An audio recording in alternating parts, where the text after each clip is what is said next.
Hello friends, this is Shashank and welcome back to my channel Meenakshi Topdurti.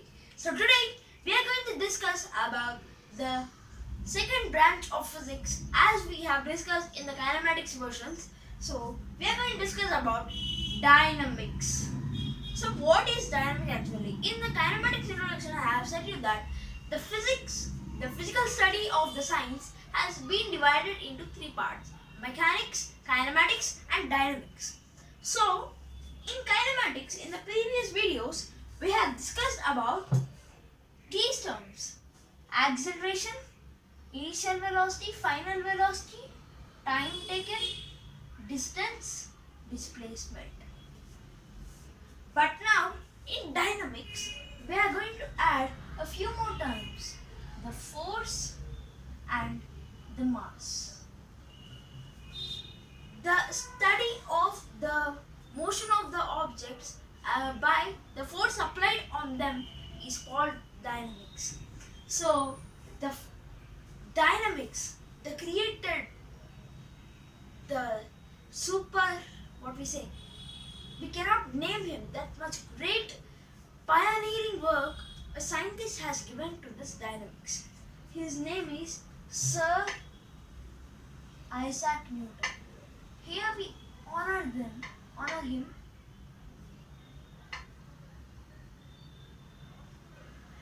for his extraordinary works in various physical theories and laws. So today we are going to discuss about this force and mass. Okay?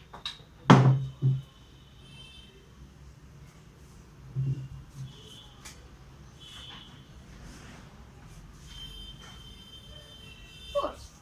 So first, force.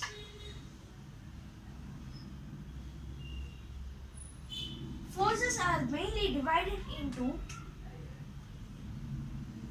two types. Those are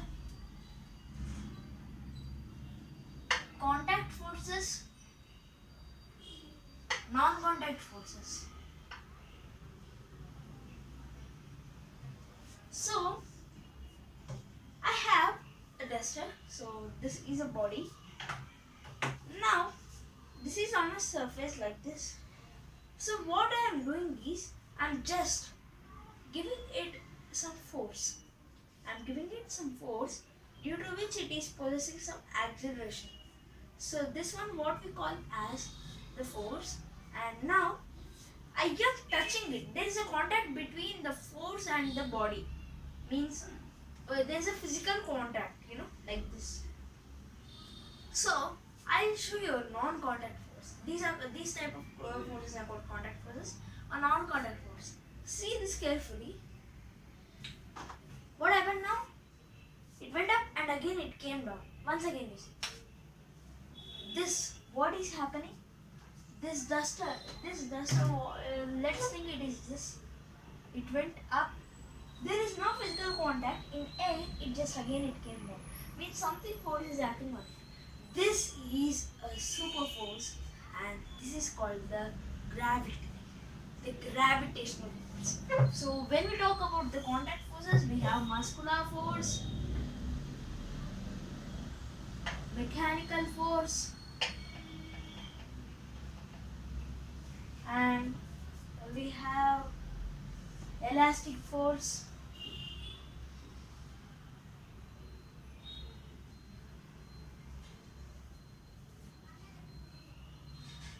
and the most important, frictional force. When we talk about the non-contact forces like this, so we have gravitational force,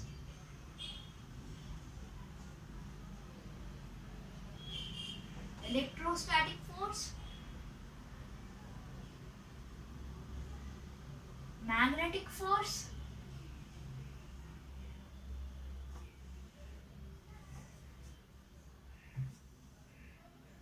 and so on.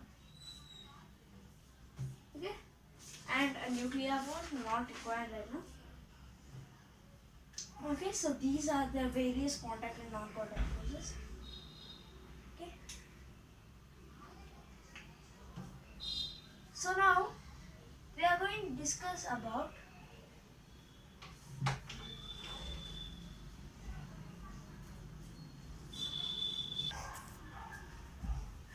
so I am back. So now we discussed about force, right? So now we are going to discuss about some laws. There are the three laws. So very famous laws these are. These were given by Sir Isaac Newton, and these three laws are based on motion, and these are called Newton's laws of motion.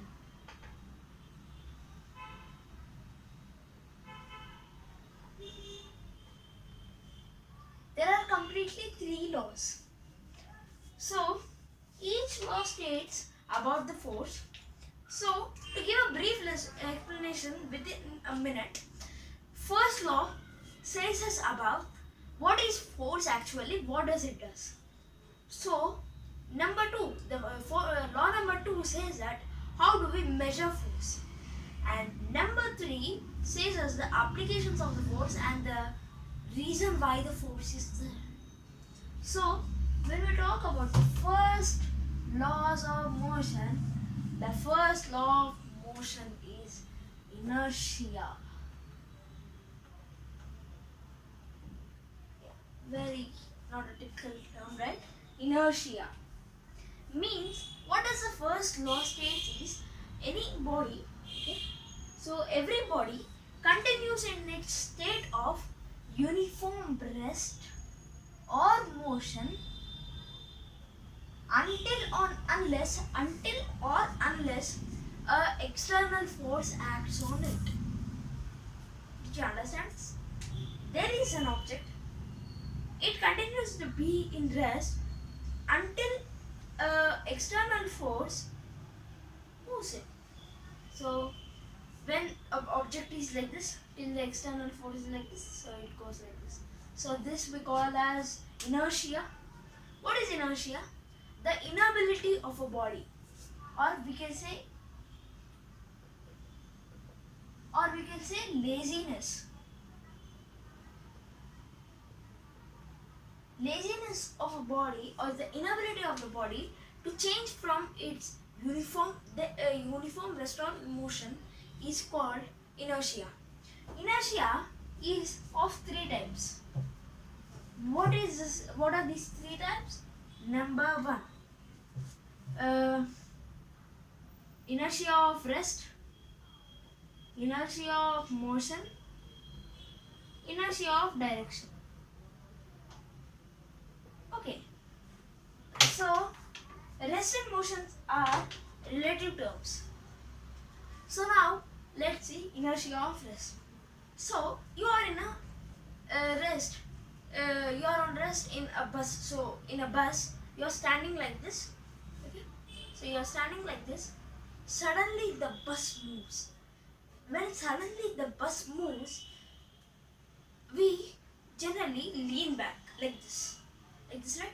Why do we lean back? This is because this is the inertia of rest. Means first we were in rest, right? So like this. So our feet, what it was, it had some inertia which has the inability to change from the state of uniform rest. So it was like this, so I came back like this. So this is the inertia of rest. Inertia of motion. So the bus is in uniform motion, again you are standing like this. Suddenly the brakes apply, means bus suddenly stops. Then what happens? You suddenly fall frontward. This is not an anti-gravity step, right? So it falls frontward. So this falling frontward is the inertia of motion. So our legs have the inertia of motion because we were in motion with respect to the others. So rest and motion are relative terms always. And in the same bus, again we were just being like this. The driver suddenly takes right turn. Yeah, it's right turn. Then what happens? We move leftwards. Why? This is the inability of direction. So this is an inability of direction, right? So this is called the inertia of direction. That's it. So this is inertia. Alright? Have you ever heard about this famous activity? So we are going to take a tumbler of water like this.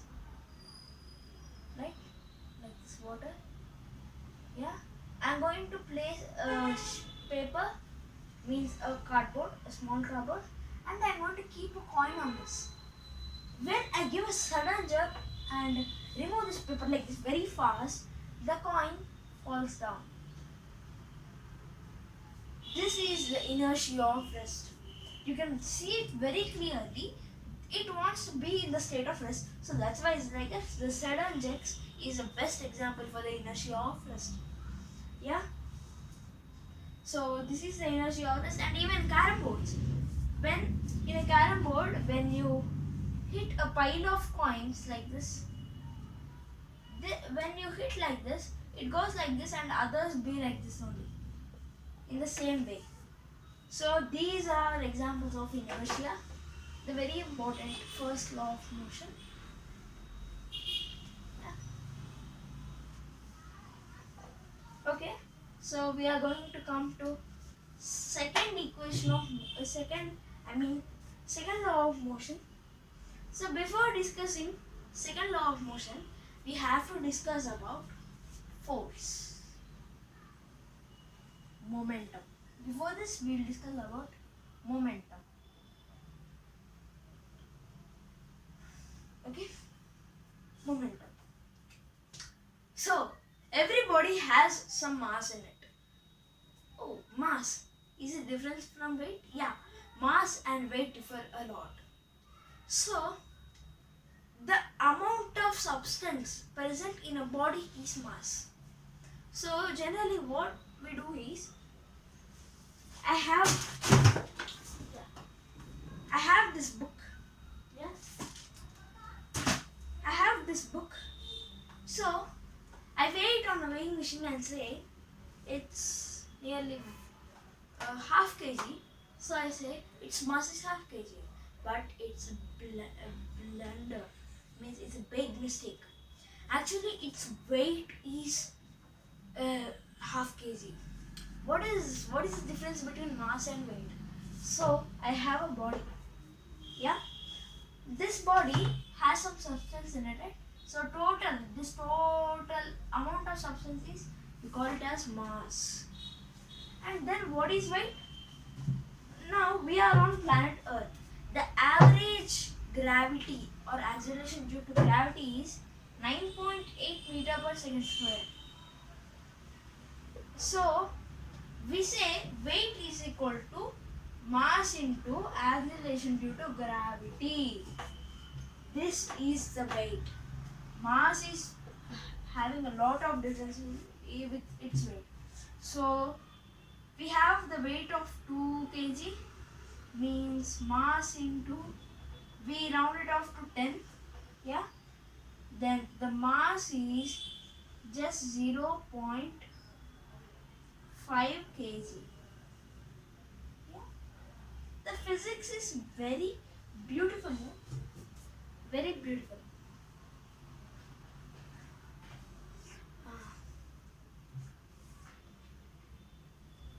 Okay, 0.2 kg. I mean, sorry, 0.2 kg.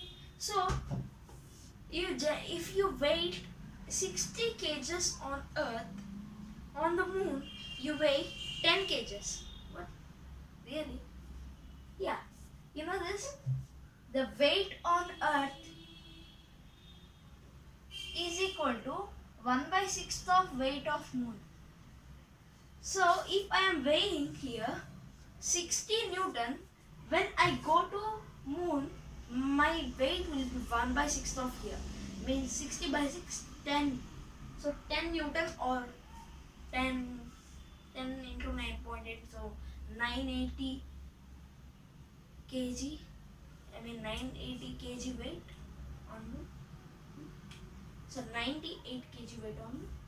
So I will weigh just, if I weigh 60 kg here, so on moon I weigh only 10 kg.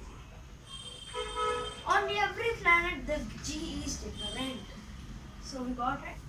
So this now we are eligible to know about momentum. Momentum. Momentum is nothing but it is represented with a capital P, and it is mass into velocity. The product of a body's mass and its velocity is called as momentum. That's it. It's very simple, right? Momentum is vector. Yeah. P is equal to mv. So we have to know this. And going to Newton's second law. Very important law which states the formula of calculating force. When we are perfect with the second law of motion, then only we will be able to solve numericals. So what does second law state? The rate of change of momentum is directly proportional to force. Means the force is directly proportional to rate of change of momentum, means by T. So to understand this in a better way, so we are going to write a derivation. Second law of motion is nothing but we get F is equal to ma. This is the second law of motion, means we measure the force. Okay.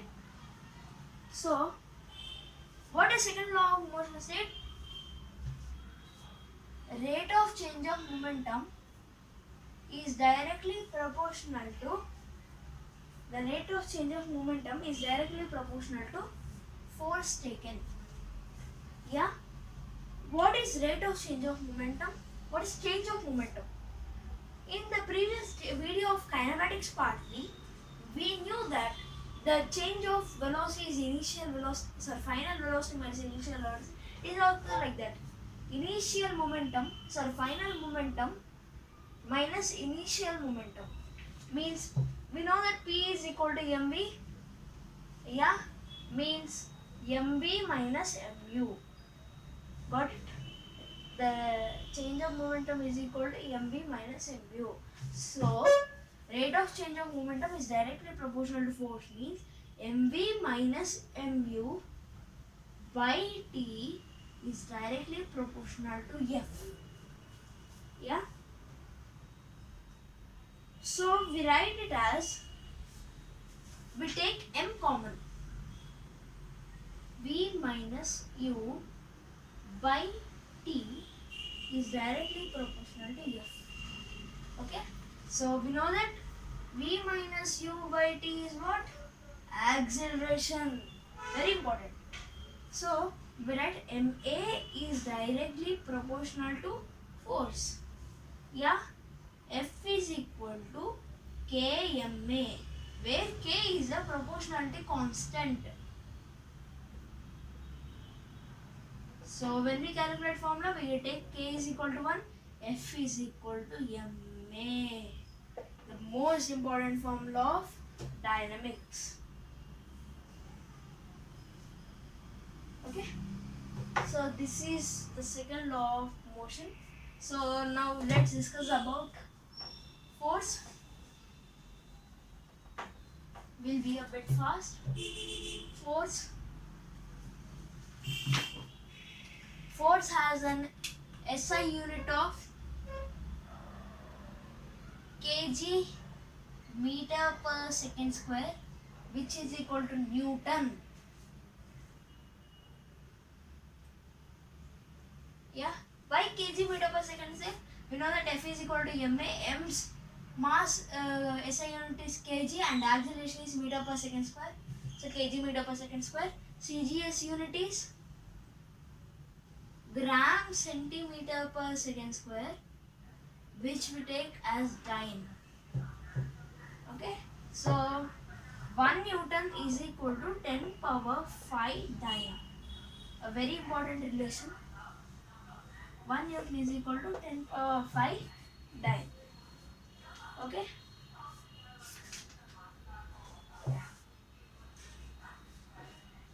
So now, impulse. One more important term in dynamics. Yeah.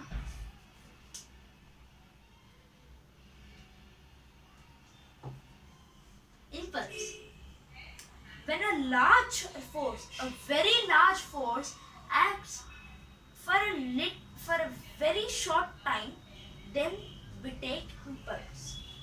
We write impulse is equal to the force applied into time taken. I is equal to Ft. Very important. Impulse is equal to force into time. Force. As per the Newton's second law, we write as I is equal to, what is F? mv minus mu by t into t. Right? Why? What is force? Force is equal to rate of change of momentum. Yeah. F is equal to mv minus mu by t. T gets cancelled. I is equal to mv minus mu, which is rate of change of momentum. I is equal to m into v minus u. Okay, change of momentum. So therefore, very important. So therefore, SI unit of impulse will be Newton second, and CGS unit will be dyne second. Okay, this is about impulse. So, going to Newton's third law. What is Newton's third law? Very famous. I think you have already heard about this. Newton's third law. For every action, there is an equivalent and opposite reaction. It's a very famous, right? It's a very famous law, among all three. So this helps us in solving many numericals.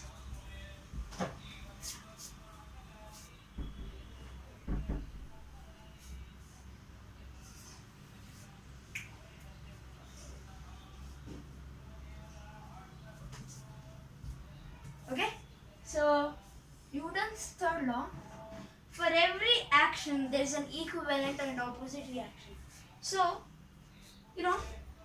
we have this wall, right? This board. So I am just beating this. So what's happening? I am getting pain again. Why? If I beat this, why do I get pain? This is Newton's third law. Means for a given body, when it is acting on a body, when a force is acted on a body, equivalent and opposite force is reacted again on this. This is only Newton's third law. So, a very famous example for this is normal reaction force. I placed a book on a table, right? This is a table. So, this has its weight. Weight always acts downwards.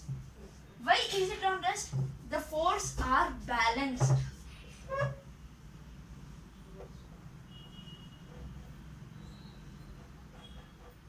This makes a very important role in Newton's third law, balanced.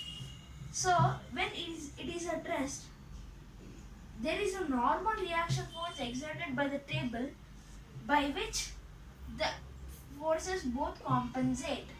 So, if I hit more mg, means more where mg is greater than n, then the table will break. Because table can withstand until some extent of force, but after that it will break. This is only Newton's third law. So, when you see the applications for this, we have many. So, yeah. Okay, this is a gun. Okay, this is a gun. Recoil of the gun means when I shoot this, I come back. Why? The force is this one direction. For every action, there is an equal and opposite reaction, right? The force comes. That's why our hands come back. So even when we walk, we are pushing the ground backwards so that we are moving. So pushing the ground backward is the action, and going front word is the reaction. So you can memorize these in wrong way. So it helps in rocket mechanics. So in rocket mechanics we have the fuel, the hydrogen fuel comes down, from which the rocket goes up. Means the fuel combusting towards the downward, means the downward force is exerted. So this downward force is known as the action, and the rocket goes up. This is the reaction. So that's all for today. So in next video we will discuss about the free body diagrams in dynamics part 2. Thank you. Have a nice day. Do not forget to like, share and subscribe.